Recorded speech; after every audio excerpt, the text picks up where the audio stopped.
दुई दिन आगरू घर किणिथिले प्रदीप बाबू। एही घर किणिबा परे तांको सह घटी चलीथिला अस्वाभाविक घटना। चिंतित होई पड़िथिले प्रदीप बाबू। एते रातिरे छात उपरु कहार कांद सुना जाए, किए छात उपरे रातिरे दुमदुम होई दौड़े, आउ कहार विकट चित्कार सुना जाए। एही सबु घटना प्रदीप बाबू को चिंतारे पकाई देइथिला।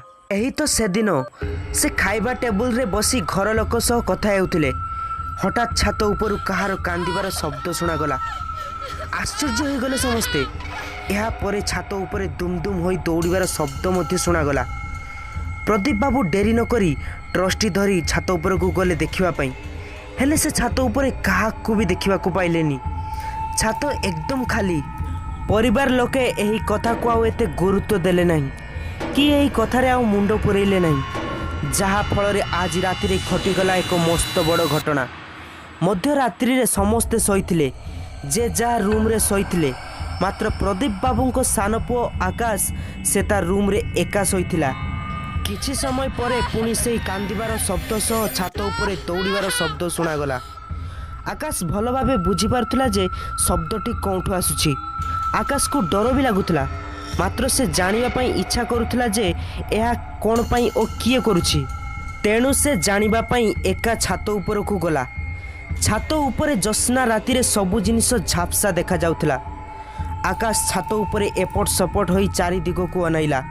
एतिकी बेले हठात तार नजर पड़िला छातरू बाहरिथिबा एक रोड उपरे गोटिए झियो छिड़ा होईछि।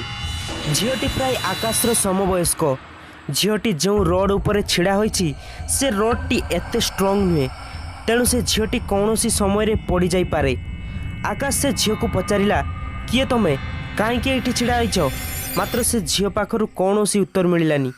पुणी थरे प्रश्न कला आकाश, किए तमे? एथर भी कौनसी उत्तर मिलिलानी। किंतु एथर झियोटी घूरी पछकु अनाइला। आकाश झियोटीर मुह देखि आश्चर्य होइगला, कारण झियोटीर मुह अति विकृत होइतिला। हठात से झियो आकाश सामना को चली आसिला एवं आकाशर बेक को जोर से चिपि धरिला। आकाशर निश्वास प्रश्वास बंद हो जाउथाय।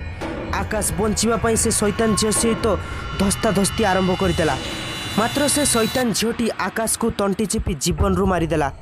एतिकी बेले आकाशर चित्कार शब्द शुणी घर लोके छात उपरकू दौड़ी आसिले एवं आकाशर मृत शरीर को देखि समस्ते आश्चर्य होइगले एवं सेमाने केही विश्वास करि पार नथिले। आकाशर बापा माँ दुखरे भांगी पड़िले।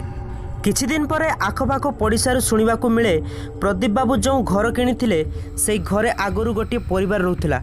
सेई परिवारर गोटे झियो छात उपर खेलु खेलु तळकू पड़ी जाई तार मृत्यु होइथिला। अकाଳରେ मृत्यु होवा कारणरू झियोटीर आत्मा आज भी से घरे घूरी बुलुछि। प्रदीप बाबू जदि एही कथा आगरू जानी थांते आज तांको पुअर मृत्यु होई न थांता। तेणु प्रदीप बाबू भलसे बुझी पारिथिले जे से आत्मा प्रदीप बाबू को परिवार को अति सहजरे छाड़िब नाही। तेणु पुणी थर जेमिति एमिति दुर्घटना न घटू प्रदीप बाबू से पाई से घर छाड़ी अन्यत्र चलीगले।